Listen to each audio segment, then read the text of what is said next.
It's the 10 to 1 podcast with your host, Brad Oman, featuring Ben Conowitz and Nate Louds. And here's the podcast. That was a very cocky way to do that, Brad. I'm just going to point that out. Well, I mean, I'm here and I'm ready to do my job, so why don't you stop riding my ass? Like, cocky 70-year-old person at a country club just introduced the show. Although, what? Listen, the one time I did it, I was freaking terrible, so kudos to you. And you know what? Yeah, and you know what? I'm 4 under par today, and I'm about to have a lobster dinner, so... Brad is recording remotely this wonderful new again episode because he's left us the 10 to 1 podcast, and you deserve it, Brad. You deserve to be happy and healthy and in Utah. Who says? I do. You know what? I love Brad. Happy anyway. I mean, you deserve to be healthy. Are you? Are you? No, definitely not. No. All right, boys, let's get right into it. This is a Saturday Night Live podcast where we review and recap new episodes of Saturday Night Live, and this is the latest 2023 episode featuring The Mandalorian and The Last of Us star Pedro Pascal and musical guest Coldplay. And this was a pretty exciting one because Pedro Pascal is the talk of the town right now. The Last of Us is a huge new show on HBO. He was already big before that because of The Mandalorian, which is coming back for a third season at the beginning of March. So there's a lot of excitement about this one. And I'll just start off before we even get into the cold by saying he did not disappoint. No, it was so good. Fantastic. So good. Actually, this season has been good. Anybody that keeps on saying, SNL is lost it or they're not, has really missed some great episodes. This, though, from start to finish, was so good. It was a very, very good episode. I had somebody in our Slash Film Slack. I won't name any names or anything like that. But shame on Sunday, we usually end up bringing out a couple of sketches that we write about individually because they're tied to movies and TV shows. And someone said something about like one of the new sketches being like one of the funniest things SNL has done in a long time. And so I got on my soapbox and I was like, well, a lot of people say that. It's like, but every season of SNL has great episodes and bad episodes. And the only reason you think that SNL was funnier in the past is because you only remember the good sketches. So jog on. So jog on. Did you really use that one? Because I'm gonna steal that sometime. Just jog. No, I didn't say jog on in this instance, but I do love saying jog on because it's one of my favorite lines from Edgar Wright movies. I do want to talk a little bit about Pedro Pascal because we do host another podcast, Go Flix Yourself, where we talk about film, and obviously Brad is an editor at Slash Film. What do I do? You're here. Okay. You and I are just here, right? Yeah, we're literally the eye candy. We're fans. We're the eye candy of this podcast. I'll take that, yeah. So I want to talk a little bit about, because I'm really fascinated, because this is his first time being on SNL, but I feel like Pedro Pascal blew up in the last 5 years, maybe in the last 8 years since Narcos kind of thing. Where was he before this, Brad? He's like 47 years old. He was in one of the Kingsman movies a little bit before like his huge career resurgence. But yeah, I think this is one of those instances where like an actor really just has his blossoming moment, in his somewhat later years, which happens every now and then. You know? All right. Well, I'm excited about talking about this episode because this was really. I actually watched this episode 3 times. It's a 3-timer for me. So, nice. And it's never a 3-timer. I'm usually just a twice before the podcast, and so I loved it. I also this week started watching with my son, who is 12 years old, Finley, because I was about 10 to 12 when I started watching SNL, and he's a big comedy fan. He's a theater kid. He likes improv. I asked him what was the MVP of the night and what was his favorite sketch of the night. And it was interesting because we actually kind of agreed, but I had a little bit of different opinions. So my 12-year-old's probably right. So let's get into this. There's some movement in this show, and I'll get your opinions on this. So as of now, our current head writers are Ken Sublett, Allison Gates, and Shooter Seidel. If you're a listener of this podcast, you know that those names get talked about often because they write a lot of the best sketches. But just in this episode, there was some movement, and now Gary Richardson, Will Steven, and Celeste Yim, which again, very common, very noted writers, were promoted to writing supervisors. And I looked back at previous seasons, and our current head writers were all promoted to writing supervisors before they became head writers, like a season or 2 before they became head writers. Do you guys think that this is maybe movement that's probably going to happen next year for SNL or next season, next 2 years? So I think that Streeter Seidel's been on the show for a while. A long time. He came over from College Humor, I Yep. believe, is what he did before then, and clearly has a voice for this kind of comedy that we're seeing, and it's gotten weirder and weirder over the past couple of years. But obviously, the addition of Sarah Sherman has I'm not exacerbated is the wrong word because that's almost like it makes it worse. This makes it better, but I don't feel like the show is going to be hurt if and when they leave, because it does seem like this very strong voice is here, and I think that's like kind of the vibe of the show rather than just the vibe of one or two writers. I do remember reading the uncensored history of Saturday Night Live, and there were always people that were writers that were like pushing the edgier stuff or pushing the Weekend Update was always the edgy stuff, and now you're looking at it saying this is the weird sketch we talked about. It could come anytime. And then a lot of times it's not even the same writers that are writing their weird shit. So I think this is a vibe now for the show, and not that the head writers are interchangeable whatsoever. There wouldn't be a dip or a decline or learning curve, but I think the show's in a really good place, and it seems like they're replacing head writers more often these days, and it hasn't been to the detriment of the show. I did look too, as Streeter Seidel and Mikey Day are both writing right now. They're writing for a film. They're doing a live action Inspector Gadget that's supposed to come out in a couple of years. And just bringing back Matthew Broderick, huh? Yeah.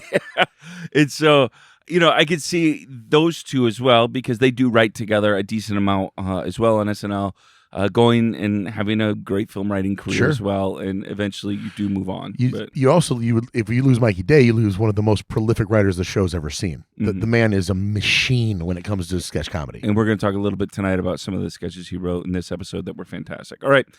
Cold Open, Spy Balloon, written by Ken Sublett, Allison Gates, Mike DeCenzo, and Bowen Yang. Katie Tur, played by Chloe Fineman, reports on the U.S. military shooting down a suspected Chinese spy balloon, played by Bowen Yang, with the help of a Pentagon official, played by Kenan Thompson.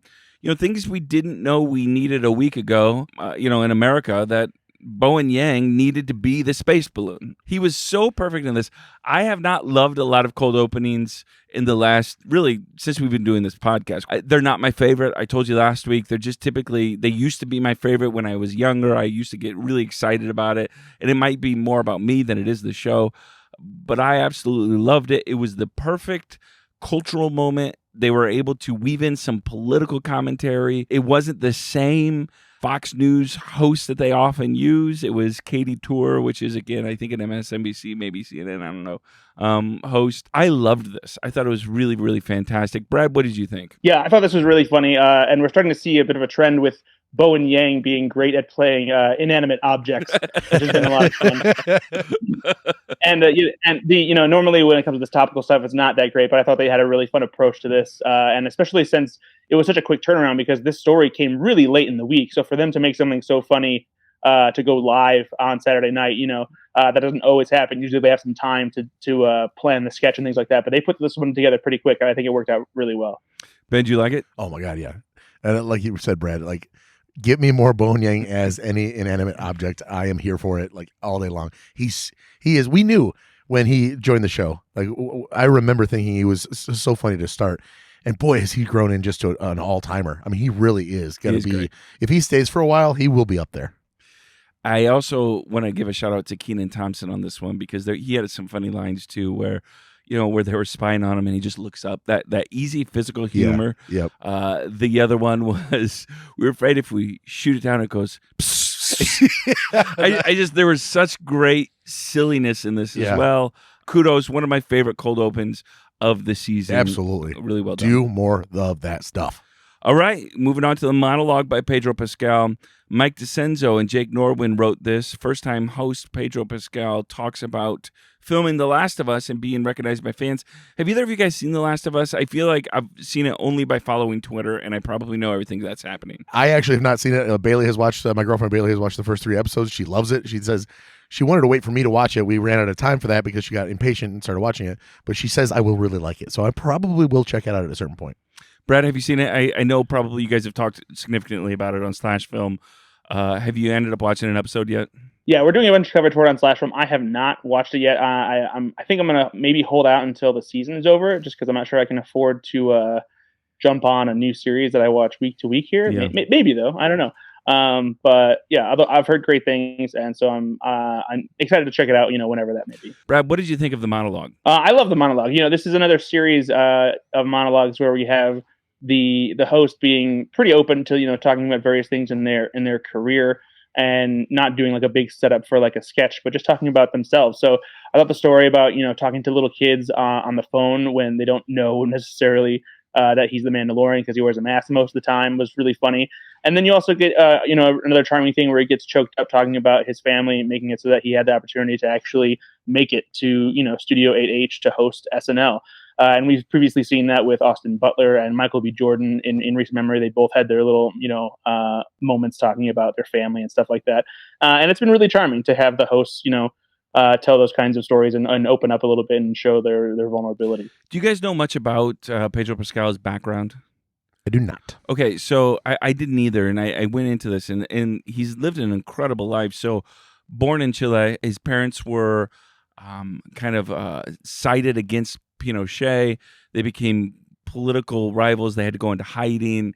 They left Chile when Pedro Pascal was 9 months or a year or so, went to Denmark for a year, and then came to America, where his father, who was a kind of almost world-renowned OB doctor who ended up doing some controversial things, quite frankly, and his mom was a PhD child psychologist. They raised him in San Antonio and then moved to California. If you watched the musical guest Coldplay, you'll see that Chris Martin dedicated this one of the songs to Veronica, that is Pedro Pascal's mom, who actually committed suicide in 1999. And I read an interview with Pedro Pascal about this. Actually, his last name is not Pascal. That is his mother's last name. He changed his last name then to honor his mother. His father and mother were going through a very difficult time. They were kind of divorcing, but in Chile, divorce is illegal. All these kind of things. And he talks so eloquently about being in America, being an immigrant, being somebody that felt different. Especially even in the theater world, which can be oftentimes an inclusive, but he had an accent, these kind of things. His parents had an accent. His mother was the person that oftentimes cheered him on the most. And so he was 24 when she ended up ending her life. But knowing some of these things about his background and the things that he's fought against, from political asylum in his family to his dad actually ended up getting arrested for some potential embryo swapping as a doctor. I mean, really crazy stuff. And here he is on the SNL stage. I don't know, it just made it so much more meaningful to me when he gets choked up. He's also, we talked about just a few minutes ago, he's an actor that got fame pretty late in life, going, for 10 to 12 years, just doing episodic shows, being on, he mentions it in his monologue. It was so meaningful to me, this one. You just see that, and like Brett had said with Michael B. Jordan previously and Austin Butler, these people are relishing the moment for real. And it's hard to fake that level of I mean, I know they're actors, right? But that's organic and that's real. It meant something to him. Absolutely. And so then when that comes through to the audience, or at least for this audience member, you're rooting for them then. Yep. I really want them to do well. And I always talk about how the host behaves or acts or his comfort level in the monologue being important. And my goodness, I mean, talk about being comfortable. Yep. Talk about real things and getting right into it. I love it. You know, I was excited then for what was coming next. And you could just tell he didn't want to miss the moment of Exactly. whatever the show was going to bring him. He laughed a lot. I mean, he broke character a couple times. We could talk about that. But he was in it. He was in it. 100%. All right, moving on. The Big Hollywood Quiz, written by Brian Tucker, Allison Gates, and Ken Sublet. Game show contestants Pedro Pascal, Ego Nwodim, and Chloe Feynman answer a series of entertainment trivia questions. What did you think of this one, Brad? I thought it was fine. One of the things I think I appreciated the most was that Bowen Yang made for a pretty nice, smarmy game show host. Yeah, he did. This kind of sketch didn't call for like the normal, refined and like kind of over the top game show host, but it required like a little bit of attitude and snark. And Bowen Yang can deliver that perfectly. For me, it doesn't necessarily ring as true, even though I get the premise, because these are all things that I've heard of and I know about. But it's also funny thinking about the fact that there are so many things that are revered by people, whether it's, in my circle, film, Twitter, what have you, where people just don't know what these movies are or sometimes who these people are or anything like that. Yeah, I don't know. It was fine. I didn't really love this one. I don't know. I like the premise of there's too much stuff and I don't know everything. Maybe a lack of escalation. I don't know. This isn't. There wasn't a ton of escalation, but this isn't something that really should, right? But the jokes to me weren't strong enough to combat the fact that I get what this is. So once in a sketch like this, once the reveal hits and you're like, oh, this is what they're going to do, then it becomes what are they going to do with it? And the answer here was nothing. They just kind of let the same thing go, and it was like, okay, this is fine. All right, moving on. Pre-tape Mario Kart, written by Mikey Day and Streeter Seidel. In a video game turned series, a trailer follows a group of people, played by Pedro Pascal, Mikey Day, Bowen Yang, Marcelo Hernandez, as they try to help a princess, played by Chloe Fineman, get to Rainbow Road. Now, we shared this in our text thread with us three, but I want to share it with you. Shooter Seidel did comment on this on his Twitter, and he says, this was written by Mikey Day, directed by Mike Diva, all around a really, really amazing job on everything. Costumes, props, makeup, sets, just awesome, and a huge accomplishment for our editors and VFX artists. This was all done in 3.5 days. Incredible talent. And then he adds, I should also add that Elijah Brueggemann composed the music for the car chase sequence after our dress rehearsal ended. So he started on it at 11 p.m. and it was on TV within an hour. Holy shit. That's impressive. I knew that the turnaround on this was obviously very short, which was very impressive, but that right there is incredible. Unbelievable, right? What did you think of this sketch, man? Holy crap. It was so immense and immense and intense, right?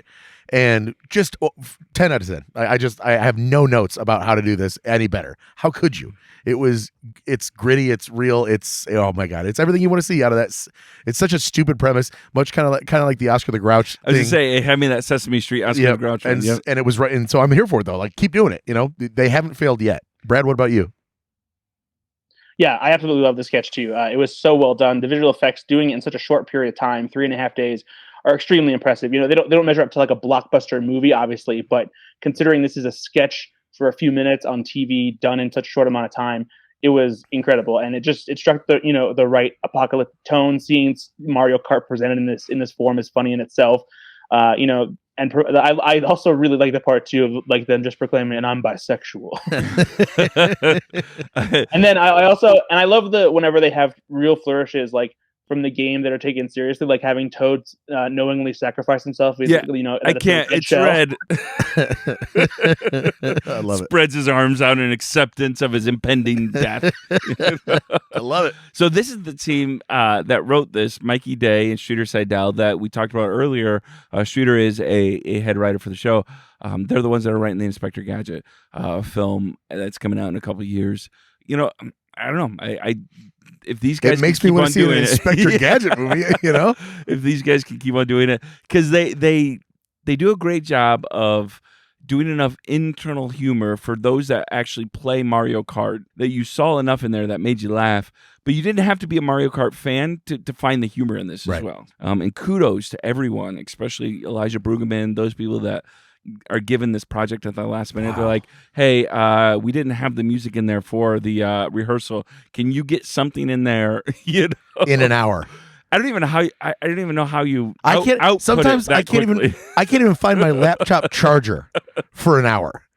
Oh my God, I would love to help, but I can't find my charger or my MacBook. I don't know where I left it. Oh my God. The next one was waking up. Okay, Brad. It's in Utah. Go find it. Oh, okay. Yeah, I'll see if I can find it. I love you, buddy. Waking Up by Ken Sublett and Allison Gates. A hospital patient, played by Pedro Pascal, wakes up confused after a long coma. This also starred Heidi Gardner as the patient's wife, Kenan Thompson as his friend, and Sarah Sherman and Bowen Yang as the doctor. Oh my God. I saw some people that didn't love this.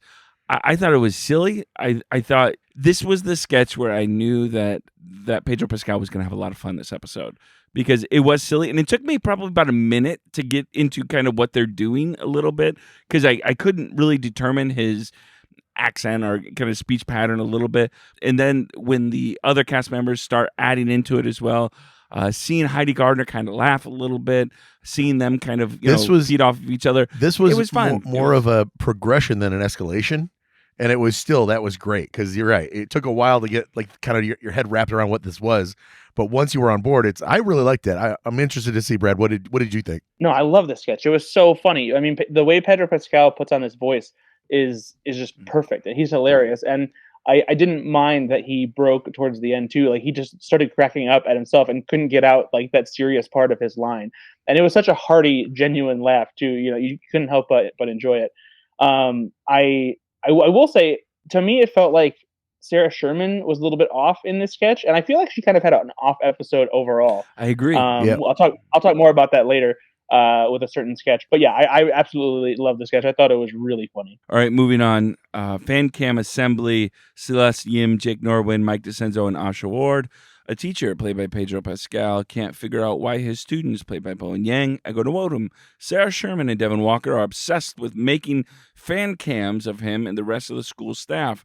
It's also had James Austin Johnson and a cameo by Pedro Pascal's close friend, Sarah Paulson. Are you aware? Because my son told me that these are very popular in the schools, fan cams. Did you know that this is a thing that students and are actually doing? This isn't like they didn't make this concept up. Bailey made me pause it so she could show me what they're talking about with the stuff. So we watched a couple, and then we watched the sketch, and it informed me and the comedy, and so I liked it a lot more. I think I probably would have liked it even if I didn't know it was a thing, because it's a really funny thing. But yeah, I mean, knowing that it's a real thing, like everything on SNL these days, I'm so old now that I'm like, I don't know, that's probably a real thing. You know. Yeah, I didn't learn about it until watching this sketch, and I looked it up to see if it was a legit thing, and I knew it had to be. Yeah, but I just had to educate myself a bit. I started watching the show with my 12-year-old son, and this was really funny for him because fan cams is a part of his everyday life. And so it wasn't for me. I found a lot of humor in it still because the performances were funny. Ego Nwodum was great in this. She was great all episode. She's just fantastic. And there was a lot going on there that I found funny enough. But there was an extra layer for him because, again, the whole also the kind of high school, middle school language they're using, right? Daddy, these kind of things. My son uses those things and he laughs about it. And I also liked that it was also very generationally relevant. Did you watch the actual Pedro Pascal one? No. There's a real one of him. Oh, I didn't know that. So Bailey showed me that one, and it's like, and he says something in a red carpet interview about being a daddy. Like I'm your hot senior daddy or something like that. I don't know. And then he says, okay, sexy mama or whatever. And they cut it all together. So I saw the actual one that was based on it. It was really funny. I didn't necessarily love the Sarah Paulson thing. I love that Pedro Pascal is bringing in one of his closest friends. Sure, it just didn't. It didn't add anything. I was going to say it didn't really do anything, right? It was just and she didn't seem all that great in it either. Yeah, that was okay. I didn't want to say anything, but I'm like, what was that all about? By the way, I mean, who am I to critique Sarah Paulson, who's a fantastic Brad, actress? If I ever host SNL, I'm just gonna awkwardly bring you into something, and you can be like a little nonplussed to be there, and then you can just leave. Okay. Yeah, that sounds good to me. All right, next one. Pre-tape Wing Pit. Colin Joseph, Shooter Seidel wrote this one. A wing commercial for a Super Bowl party goes off the rails with Pedro Pascal, Kenan Thompson, Heidi Gardner, Molly Carney, and Michael Longfellow. Are you guys Wings fan, by the way? I'm not a Wing fan. Oh, I'm a huge. Okay. Huge Wings fan. Or look at me. I'm a huge Wings fan. So it's like that. I mean, that you're either gonna at my age, you either craft beer or you smoke meat or you eat wings. Yeah, and I'm the craft beer guy. I'm a wing guy. I'm the wing guy. Okay, which means that Brad likes to smoke his meat. So it's true. It's true. He's a big smoker. So all of this is true. This was really funny. Can you guess what I didn't love? What do you think it was? Was it just the grotesqueness of the food? Yes, it was the shake. Because all I can think of is if that really existed, Brad would make us drink that thing. That's all I can think of is Brad would make us drink that. So what was the line? Ethnically questionable hot sauce. Oh my god, I was crying with laughter when that hit. I was laughing very hard. I just love this kind of commercial formula. They do this with commercials. They do this with like other kinds of things, like it's like the concert sketch that when they used to have Jason Sudeikis and Bobby Moynihan as Ask Dan. Sure. Yeah. This actually, it's just constantly escalating and like turns into this big thing. My favorite thing about this though is it goes in a direction that I wasn't expecting, and like the idea of like honoring Chiracs. Yeah. You know what the sketch reminded me of, Brad? This reminded me of Taco Town. Oh yeah. What was that one? I don't. So that's yeah. an Andy Samberg, Bill Hader when they're like, it's a commercial and it's like, what if we took this and wrapped it in this? Oh yeah, yes. And then the escalation is Yes. insane. And by the end of it, we're going to put this in a huge shopping bag with all the guac you can handle. I think the last commercial they did that was about like a restaurant like this was "We've got meat, the meats." Yeah, I think that was the Arby's, last Arby's one where they kept on escalating and things like that. And yeah, I'm here for it. I think this was very funny, but also to Brad's point, where they kind of went in a kind of a weirder direction, kind of like the Ask Dan, nastiness, craziness of it. The chicken god, it was insane. I loved it. Yeah, I really liked it a lot. All right, moving on. Weekend update. Weekend update anchors Colin Jost and Michael Che tackle the week's biggest news, like George Santos lying about producing Broadway's Spider-Man Turn Off the Dark, and a school official stealing $1 million worth of chicken wings. Favorite joke of the night. Longtime listeners know that we talk each episode about whether or not Brad thought there was enough chemistry. We call this the Bradometer. Ben and I get to decide whether or not we thought the Bradometer was high or low, where it probably resided. I'm going to say, I will go first. You go first this time. I'm going to say 90. Whoa. Yeah, I'm going to say 90. See, I think I'm going way lower. No. I think there was a lot of chemistry. All right, I thought so there was a lot of for fun. my Bradometer here, I'm going that there was almost nothing going on, and then like this would almost be like there was no rain, and then there was a downpour for 1.5 minutes. Okay. Because there was one thing that happened that was the most back and forth you'll ever see between them. Yep. Actual interaction and with the audience and everything, but nothing else really vibed. But there was that joke that Colin Jost said. I forget. It was the chicken balk. What was it? The chicken joke where he's like, I'm going to bring him balk. And then Che was telling the audience, no, don't laugh at that. No, there was another one about like race that Colin Jost had. There was almost a joke that you think Michael Che put in there for him. Okay. And there was a couple things in there that know what I'm saying? I'm saying 70. Well, that's high. No, you're at 90. I'm saying 70. I know because I don't remember where Brad was the last couple of weeks. He was at 80 last week. He was like at 80. I'm gonna say yeah. I'm gonna say it's just. And I'm gonna say lower. I'm gonna say All right, lower. I'm gonna say 90. You're gonna say 70. Yep. Brad, let us know. Yeah, I think it's a little lower because of what Ben said. Is like there's one big moment. There's one big moment where it's a lot of fun, but like throughout the rest of it, it wasn't consistent all the way through. So like it happened. It's like, oh, that was great, but it wasn't as good as the previous episodes. Drink it in, Nate. It tastes good going down. It's going down smooth. Ben knows how the Bradometer operates. It's true. I do know how the Bradometer operates. Which there are no rules for the Bradometer. There's no gauge. It's just, we've got to guess. Yes, a little bit. You're exactly right. But so what did you guys think of the weekend update this week? Brad clearly didn't like it as much as last week, but did you like it, Ben? So I thought, was it me or was the jokes portion a little shorter than normal? I feel like they told less jokes this time. Maybe I'm just. I'd have to look and see what the length of it. It could have been. I felt like the second guest was a little too long, and maybe they cut down on a little bit of the back and forth jokes. But the jokes were good. Michael Che seemed a little checked out this time around. I didn't get that, but maybe if I rewatched it, I would. Yeah. Well, for a fourth time? Yeah. Sorry. No, I thought that he wasn't as normally like catty or playful that they normally is. Jost made up for it though. That chicken, bring the chicken balk joke, and where he put his hands in his head. Like I really love that joke. I knew Ben was gonna love. No, it. That's a very dad joke. No, but I love not the joke. The joke sucks. It's his reaction. He puts his head in his hand, and literally, he doesn't do that all the time. But when he does something like that, it's really funny. When you know it's a bad joke. Yeah, when he's literally leaning into it by putting his hand in his head. During the week, they're talking about this joke, and somebody's like, we can't do that joke. And they're like, no, just do it. Just do it. I'm telling you right now, to be a fly on the wall in that writer's room, we're like, Jost, you're doing it. Yep. You're doing it, man. And then he probably said, no, don't do it. And then they put it into the last minute, right? Exactly. Oh, God, I hope I'm so happy thinking that's how it went down. Yep. That's actually canon. That's how it happened. All right. Let's go into some weekend update bits. Let's start with Puxatony Phil on Seeing His Shadow. This is by Allison Gates, Dan Bulla, and Ken Sublet. A groundhog, Puxatony Phil, played by Michael Longfellow, stops by a weekend update to discuss Seeing His Shadow and predicting 6 more weeks of winter. Let's start with you, Brad. What did you think of this one? Loved this weekend update bit.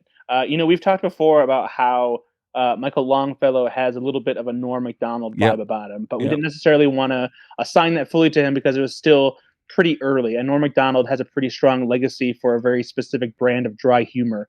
on SNL, especially on the but show for people that love him, right? Yeah, Norm. Yeah, and this for me definitely moved the needle closer to this guy being like kind of like the next Norm Macdonald kind of thing, because he's just got this perfect wry delivery down, where he doesn't sound like he's trying to be sarcastic. He's just very laid back about, yeah, whatever. And Norm Macdonald was the kind of sketch performer where he didn't put on a lot of character costumes or makeup unless he was playing a real person like Larry King or something like that. Yep. And this just feels like a character that Norm Macdonald would have played back in the 90s, the way Longfellow plays it. And it's so funny. I really dug this bit.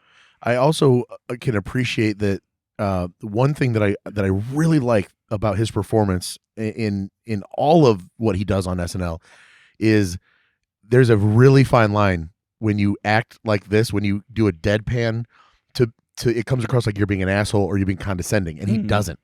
He really does a great job of reining that part of it in where it doesn't feel like you're being talked down to. He's just kind of over it a bit, and it's very dry.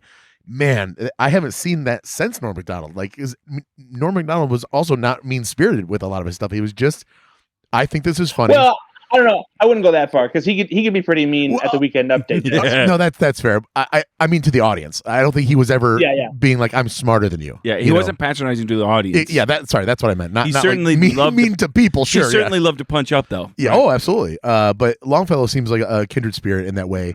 Doesn't make you feel dumb or that he's better than you, and really does that wry humor so well. This is a great example of it. That 18-wheeler bit at the end, holy crap, the audience moaned like, oh. It was great. I think in order to do that kind of comedy well, you have to have because we are fans of comedy here on the show. We love watching all kinds of different comedians, and some of these people don't do it well, right? They, like you said, they come off patronizing, whatever. You almost have to have it's an unspoken, or maybe you can't regulate it, a glimmer in the eye to do it, where you love for them to be like, you want to know what's in their head, because they've got a little smirk, that something's going on there, and they're probably only going to give you 80% of what they think is in their head, and it's going to be hilarious. But there's just Longfellow so much there, and Hernandez are now the ones that are, out of the four newbies, have really come into their own, and I don't see any fear or any nervousness in their roles anymore. I mean, they really have both hit their strides, especially Hernandez. But Longfellow is right there. I mean, honestly, he's doing a great job. Speaking of new members this year, somebody that's coming on a little bit more the last couple of episodes, Devin Walker. He was in some more stuff this episode. He was in the other Weekend Update bit, Millie Pounds and Shirty on the British monarchy. This was written by James Austin Johnson and Devin Walker. British rappers Millie Pounds and Shirty, played by James Austin Johnson and Devin Walker, stopped by Weekend Update to discuss King Charles III's coronation and the new era of the British monarchy. There was a couple things I did like about this. I thought their performances were good. I have been, throughout my last 20 years, been fans of a couple different British rappers, and there was some fun kind of, there was some fun similarities. Am I learning there. a new thing about you? Yeah. Wait, did you just say over the last 20 years? Yeah, I have liked some British rappers. There's been some British rappers, yeah. But here's the thing is, okay, James Austin Johnson did a great accent. Sure. And that's about the only thing that I really loved about it. I thought he was pretty good there. I didn't love this, but maybe because I'm not that interested in monarchy stuff. I felt like it went on a little bit too long, but I did appreciate the characters, and I think I would like them better maybe in a different context. I don't know if they would work better like in a proper sketch, maybe, or something like that. But I did like this surprise pairing of James Austin Johnson and Devin Walker. That. Yep. And they really did emulate, like, I watch a lot of British comedies and things like that, and you see a lot of characters like this, aspiring rappers and stuff, especially like Attack the Block. Like these characters feel like they're straight out of Attack the Block. And I liked them. I wished it was a little bit funnier, but I did think the raps were pretty well put together, and I liked it was actually more of a de-escalation than anything, where like their first rap sounds pretty good, and then like it's like, okay, now they're doing the same stuff, and then it's just shorter and like the same dairy joke. So I liked that aspect of it, but yeah, a little bit shorter and maybe a different framing device. You know what it kind of reminded me of is in the first Kingsman, the people that are trying to fight Eggsy a little bit, they kind of reminded me of some of those characters. Street Tough. Oh, A little yeah, bit Street Tough. sure. Yeah, exactly. The other one was the I forget what the sound was. It was like swish swish swish. Yeah, that Yeah. made me chuckle as well. But again, I thought this was the weaker of the two Weekend Update bits. It definitely was the weaker. I'm with you though, Brad. I can give this another try if they continue to work on some of it. I just didn't. It was a little long, and it wasn't packaged perfectly for me. So I think that while the sketch had a good idea of, hey, let's have the first verse be really good, and then let's repeat it, it still wasn't like an amazing, really well done first verse. It was fine. And so to take something fine and then just make it worse, it wasn't as good as it could have been for that reason. And especially if you're doing 3 verses, oh boy, it's really starting to drag on. And by the third time, they're repeating the same kind of 2 callback jokes, not just 1. It just was pretty stale by the end of it. I'm like, okay, let's just get out of this. It just didn't really do much for me. Moving on. Protective Mom, Martin Herlihy, John Higgins, Ben Marshall, Asha Ward, Marcelo Hernandez wrote this. We didn't see the Please Don't Destroy guys last week, so it's good to have them back for a sketch writing.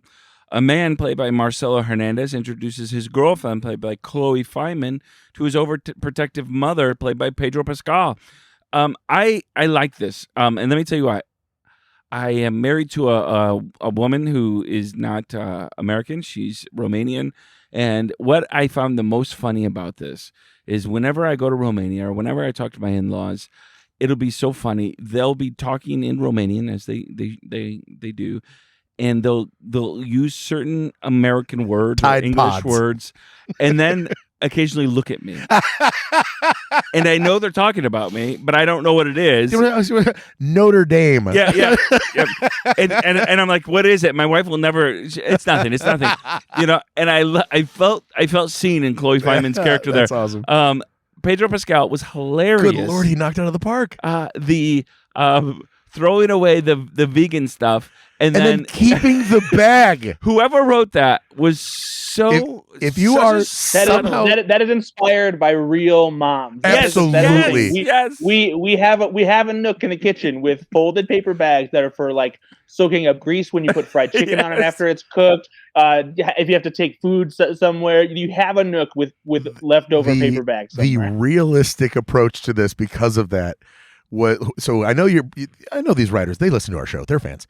Whoever wrote that, kiss on the lips. It was a great little and the fact that Pedro Pascal murdered it. Right, took his time, dumped it out perfectly, folded the bag. He wasn't in a rush. He wasn't nervous. That could have gone poorly if you had anybody else doing it. But because he had the confidence to really be in that scene, he was perfect in this sketch. Yep. By the way, perfect. Yep. And there is a trope about Latino moms and their love for their boys, and girls doesn't matter what girl, they're not going to be good enough for them, right? Brad, what did you think as somebody about this? As somebody who comes from a Hispanic family, I don't have a mom who is like this, but I have seen lots of like Hispanic families who do have like fit this like sort of prototypical relationship, and knowing that this came from Marcelo Hernandez, he obviously brought this from a personal place. Pedro Pascal being Chilean, I'm sure has experience with this too. And there's just nice little flourishes in here that actually make it charming in addition to being funny. Yeah. And one of the other things I also appreciated is that they didn't even try to make Pedro Pascal really look feminine. No. They put on messy blush and like just let his stubble sit there, and like, he was just like, you know what? Yeah, you are Pedro Pascal dressed as a woman. That was great. The only thing that they maybe was an audio cue with the slapping at the end. I think there was supposed to be something there. Yeah, but there wasn't. That's the only technical, and I didn't really care. Like by that time, I was having so much fun, and they knew how to end a sketch. And it was beautiful. It was wonderful. Actually, Bailey and I watched it, and it was great. She laughed harder at that than anything else, and then she went, "Aw!" It was like, "What? Yeah. Great job!" And that is true. Forget everything else. If you bring home a good Catholic woman to a Hispanic family, that'll do it. Yeah, it was. I hate everything else, but now you're. When do I have grandbabies? Yeah. What did she say? Oh, you're a woman of God. When do I have my? So kudos SNL. This was for me a 10 out of 10. You guys crushed this one. I loved the sketch. And I also, again, a comment about Marcelo Hernandez.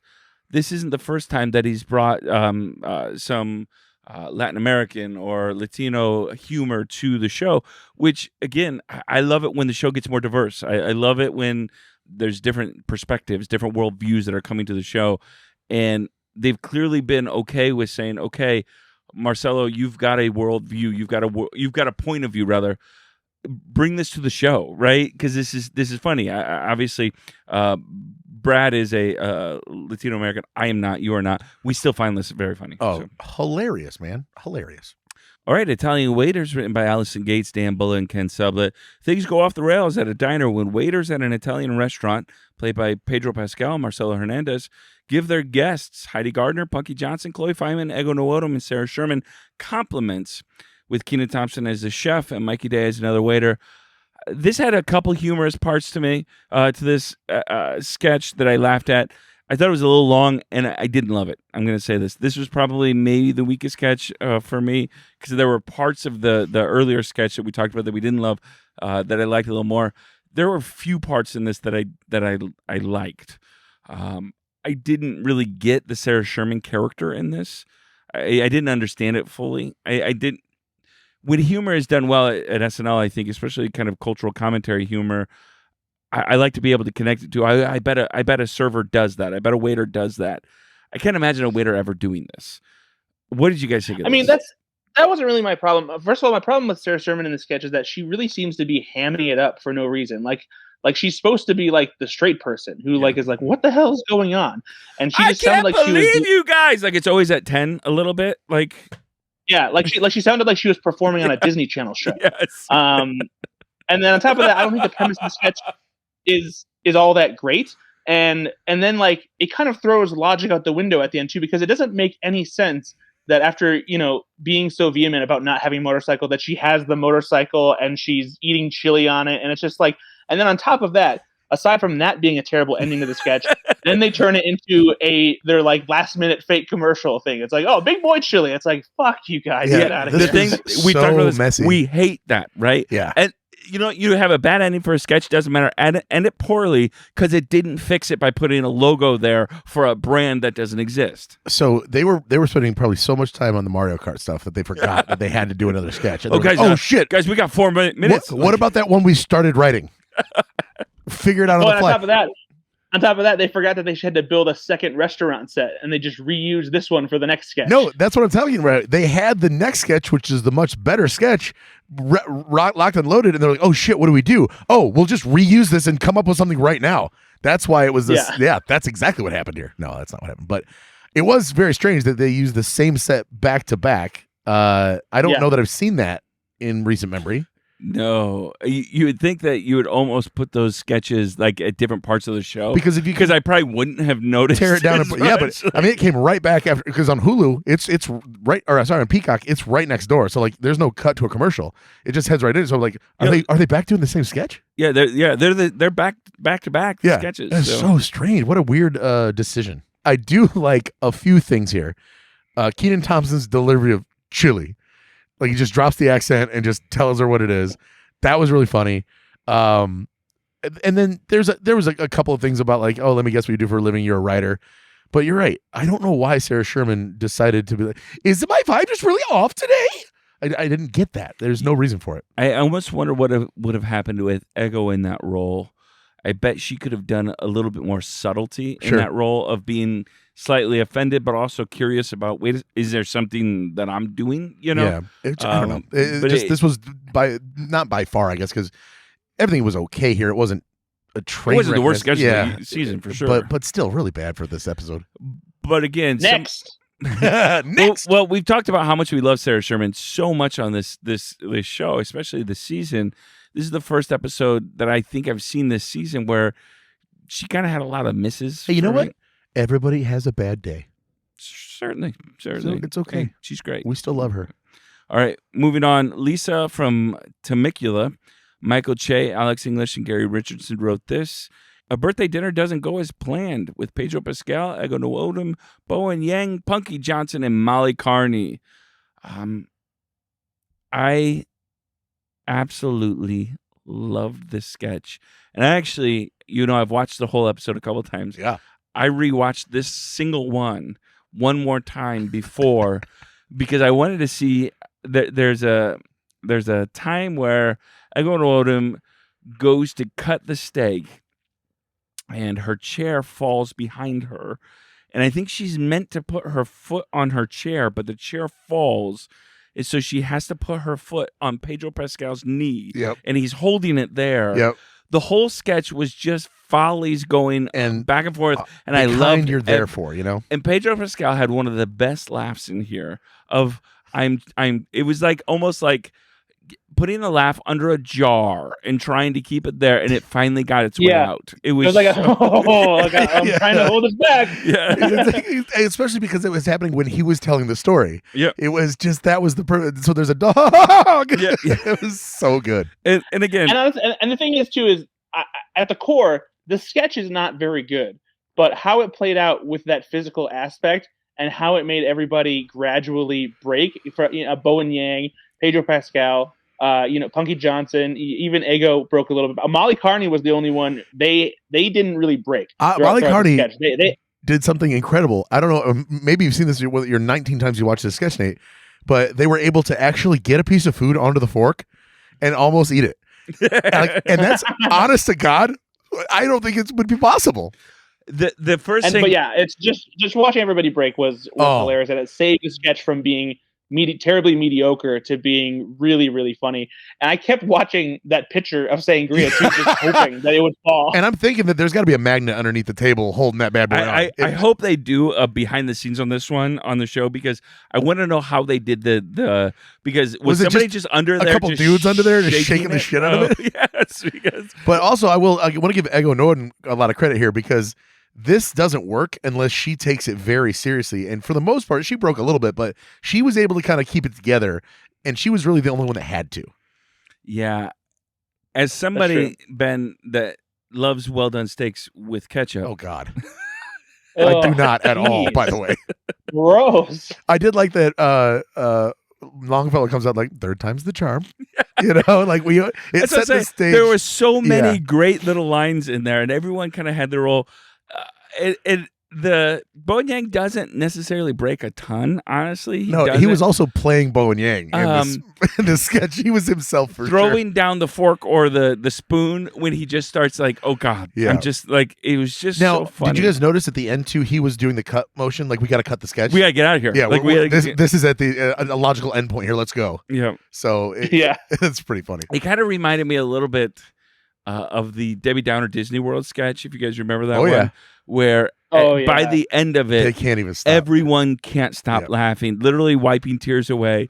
And, but also having fun. I actually don't love breaking for breaking's sake. Like when a sketch is going poorly, Pete Davidson did this a couple times his last season, and I didn't love it. No. Like you knew that people like it when you break, but you were just doing it for vanity's sake, and that also doesn't impress me. I love that all the big breaking stuff happened at the last sketch of the night, because it's like kind of a catharsis. We got through it, and now we're just done, and that it was easier to fall in line with it because of that. Because I didn't think to myself, oh God, they got to come back and do another one. They got to get their shit together here. No, it's the end of the night. Let them have some fun. It was totally awesome.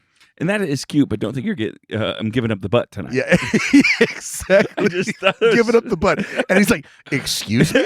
And then she came back to that line a couple times. I loved it.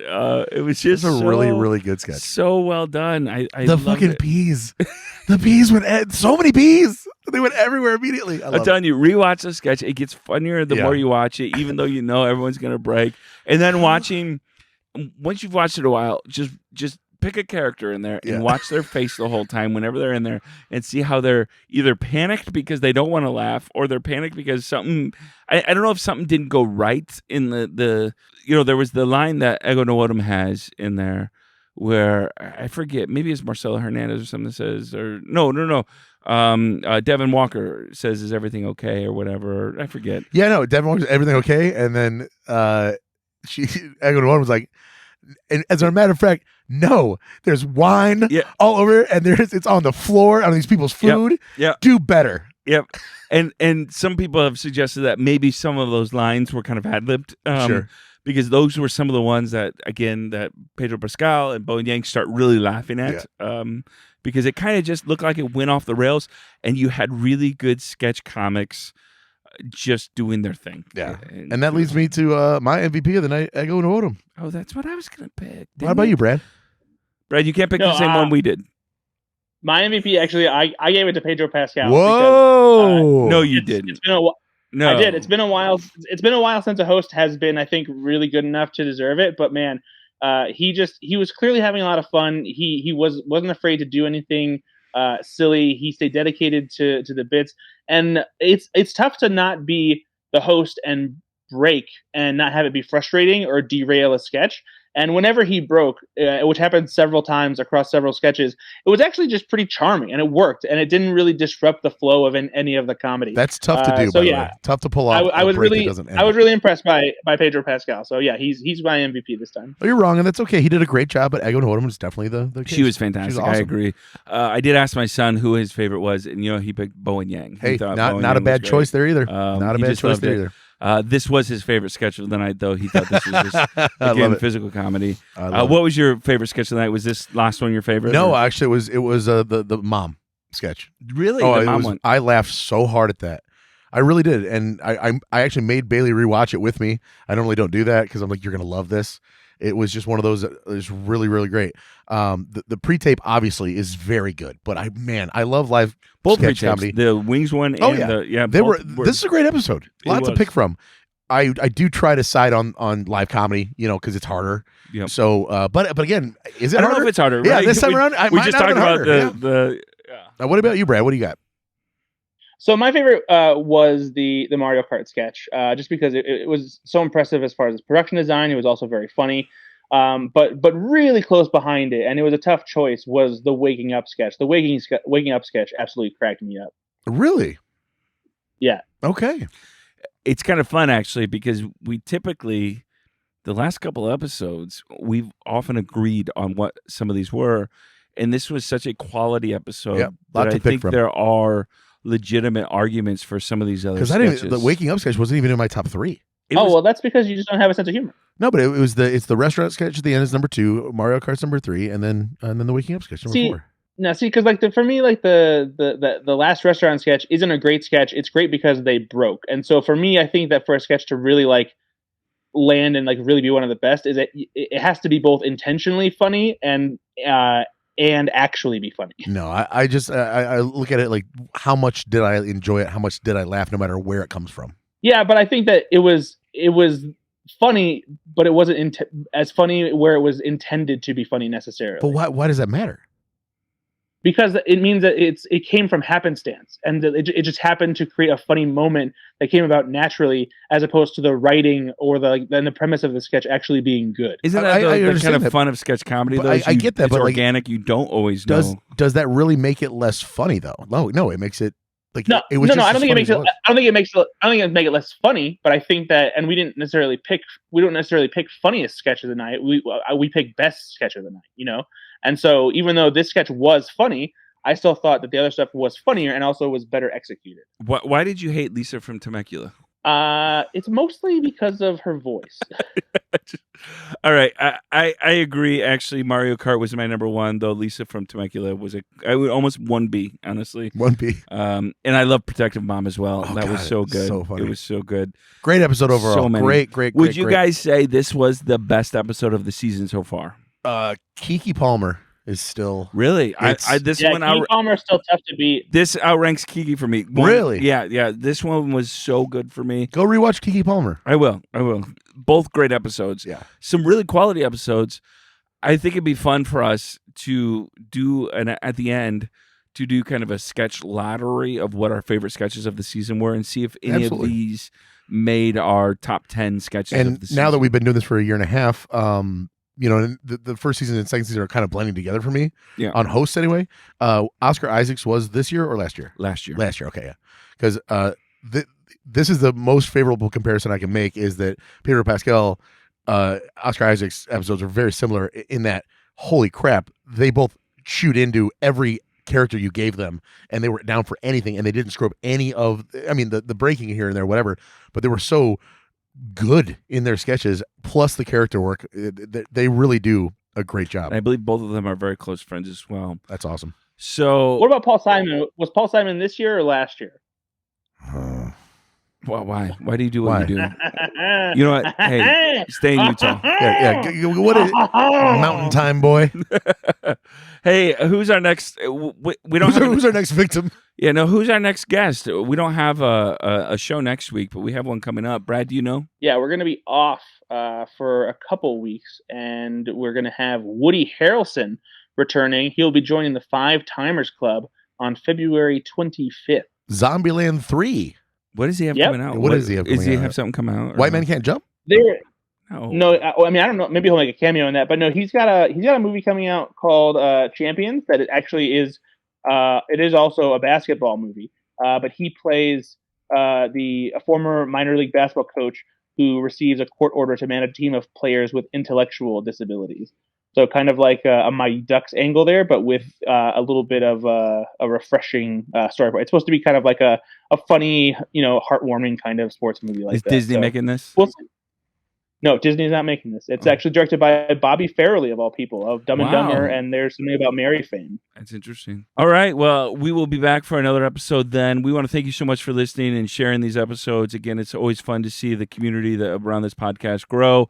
We want to encourage you again, go to the10to1.com and you can find some more information about us. Go listen to past episodes. Also, go to our YouTube page, subscribe to that. We put all the new episodes on there as well. We know some people like to stream on YouTube. It's becoming a growing platform for podcasts. And find us on Twitter and Facebook as well. If you could do us a favor, rate the podcast, where typically people do that on Apple Podcasts, but there's a couple other places you can do it. Comment on the stuff we post during the week. We honestly, genuinely love the interactions. We share it with each other. We laugh a lot about it. And so your interactions kind of make our week. So as well, we have another podcast that we do weekly about films and trailers and things like this. We talk about our favorite films. Brad has been wrapped up in Sundance the last couple weeks. I'm sure we're going to talk a little bit about that on this next episode of Go Flix Yourself. You can go to goflixyourselfpod.com and find out more about that.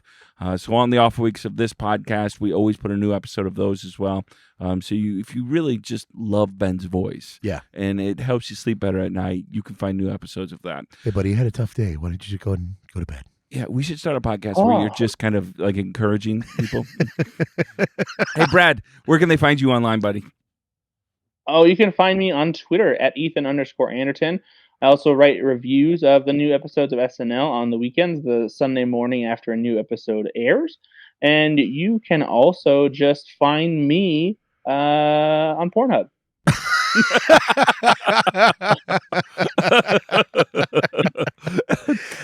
You know what? Don't look for me. I don't want to be associated with this anymore. I'm going to bed. And the podcast is over. Thanks so much for listening. We'll be back again in a couple of weeks. Be good to yourself. Be good to others. Bye-bye.